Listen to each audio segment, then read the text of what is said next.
एक गांव में एक बूढ़े दादा रहते थे। उनके पास ज्यादा कुछ नहीं था, बस एक छोटा सा घर और ढेर सारा अनुभव। दादा को जानवरों से बहुत लगाव था। एक दिन दादा हाट से एक गाय का छोटा सा बछड़ा खरीद कर लाए। बछड़ा सीधा साधा, भोला और मेहनती था। दादा ने उसे नाम दिया गोपी। गोपी रोज सुबह उठकर खेत की रखवाली करता, घास लाता और बिना शिकायत के हर काम करता।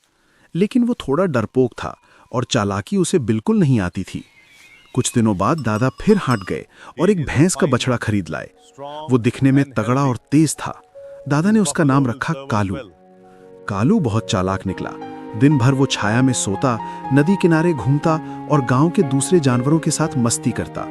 शाम होते ही वो गोपी को डरा धमकाकर कहता, अगर दादा से कुछ कहा तो तुझे खेत से भगा दूंगा। फिर कालू सारे काम का श्रेय खुद ले लेता। दादा के सामने जाकर कहता, दादा, सारा दिन मैंने मेहनत की, गोपी तो बस घास में बैठा रहता है। भोले गोपी को कुछ बोलना ही नहीं आता था। दादा को गुस्सा आता और वो गोपी को डांट देते।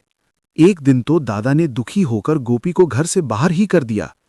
अब दादा ने सारी जिम्मेदारी कालू को सौंप दी और खुद रिश्तेदारी में मिलने चले गए।